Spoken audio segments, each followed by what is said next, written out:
तमाम श्रोतागण जे भी उपस्थित बा, जे चल गए सूता रहा, जे रुकल बा श्रोता है, ठीक बा। और स्टेज पर आदरणीय सब लोग उपस्थित, सब लोग स्टेज के माध्यम से पैर छू के प्रणाम करते नहीं, आशीर्वाद के कामना करते नहीं। ताली बजा के आशीर्वाद दीजिए अटल सिंह जी को। भक्ति भजन के तो समय ना रहल का, ऐसे कि रंगारम धका धक कार्यक्रम चलता। 2020 के जमाना में धका धक मारो और सटासट बोल्ड होके हटो। यस आई हम गायक अटल सिंह,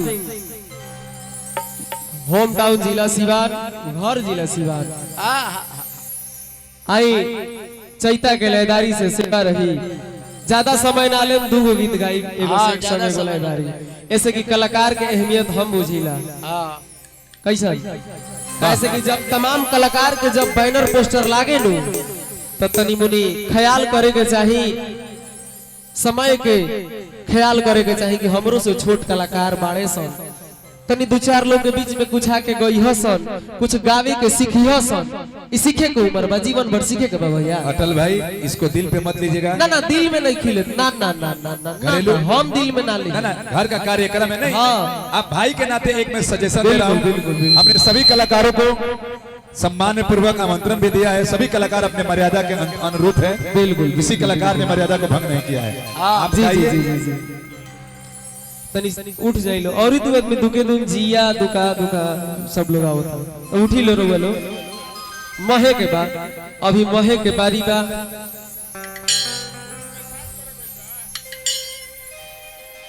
अच्छा इनकरा के तनी परिचय ले लिखा, का नाम हरा हो? तान्या तान्या। चली ज्यादा समय ना लेम, काहे से बहुत सारा कलाकार लोग हमारे मित्र साथी बाटे। अभी रउआ लोग बाकी बा। तबला वाली कहां बाड़ू? जय श्री सीताराम। तबला वाली एकदम गावे के बाद अभी बाकी बानी, तो अभी 2-3 गो राउंड चले। तबला वाली कहां बाड़ू? तबला वाली कहां बाड़ू? तलो स्त्रीलिंग पुलिंग देखा बुझा।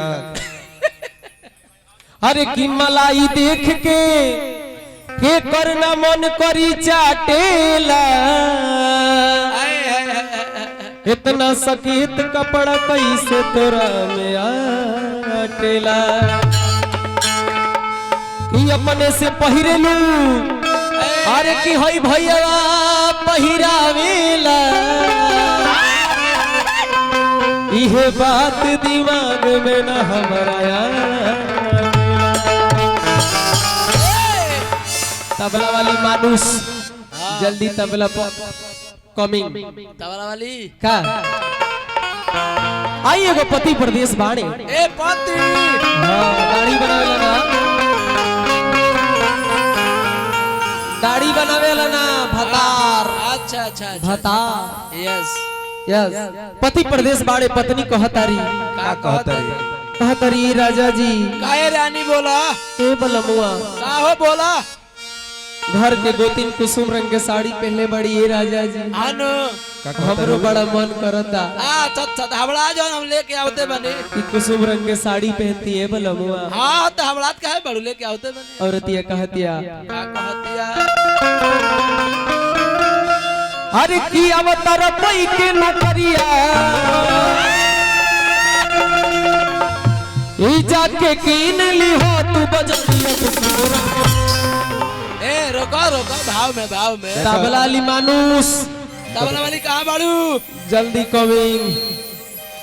मजा ना तो विनोद भाई आई डिस ब्रेक सीखता हूँ। ए तारा लो ध्यान दे डिस ब्रेक को, गतल लहंगे लपटा जाता आई ना। और उठावा बेस और उठा लो। हाय देखी भैया हेलो। अरे की अवतार कोई के नौकरिया, जाके कीन ली हो तू बजरिया कुसुम। ए कृपया दूरी बनाए रखे, बीच में नंगा तार है। कहो इता उठावते उठावते गांव जवार लोग को आते बोलोगे। तू तो पंचायत में वोट मांगे आई बड़ा तेंग लागत रह। एकदम यही पर मुहर मार देवे के बाद टकाक दे। डिस ब्रेक मारे आवेला। हां तनिका में मार के दिखावा। आइए बचा के चाका ना फटे। देखियो इनकर ब्रेक धर हे तरे धर। 4 लाइन हाईवे है भाई। अरे की अवतार कोई के नौकरिया, हाय हाय हाय देखत हमारा हॉल जाता, तू हलावते बाड़ू। तनी ध्यान से देखो के तरह हॉलता अरे की अवतार कई के नौकरिया धरिए कमर धली पीछे से रहुआ पीछे से धक्का मारो गरगांव जवार थारी हे जाके कीन ली हो तू बजरिया कुछ तरीकी से चल सुना बेयास चुस्ता फट जाई ए मानुस बुलाओ भाई अरे की जाके कीन ली हो तू बजरिया कुछ सरिया राजा जी बेलाऊ जब परिया राजा सरिया राजा जी बेलाऊ जब परिया राजा जी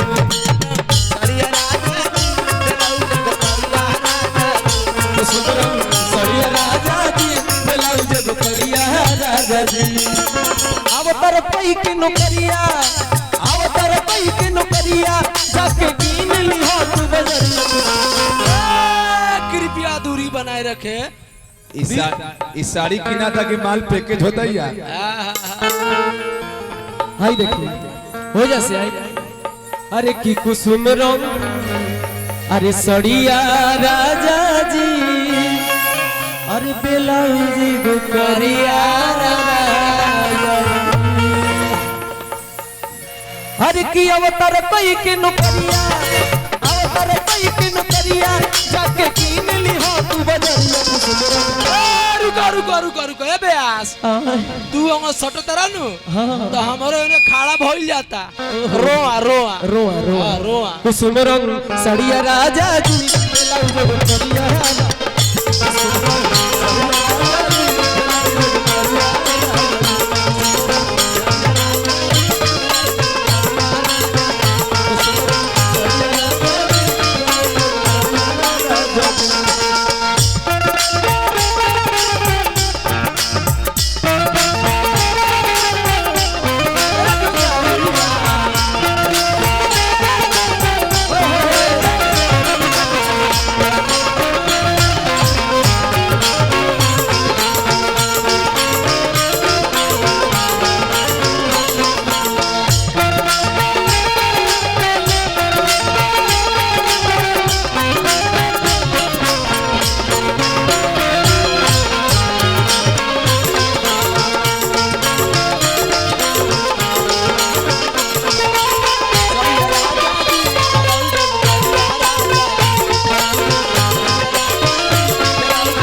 हेंग करबलो तो हमरो गिरे गिरे हो जाता कबो कबो लोरावा लोरावा समझा दी अशोक भैया हां तेहू भाई देखिए भाई स्टेज पे मत गिरई हो ए पता गिर जाता बेहास दहाइयो जाए पूरा पानी लगाओ तेहू भाई बुझाता कि इंटर कॉलेज के छात्र बुझाते रहे पूरा पूरा पानी हां बा पानी बा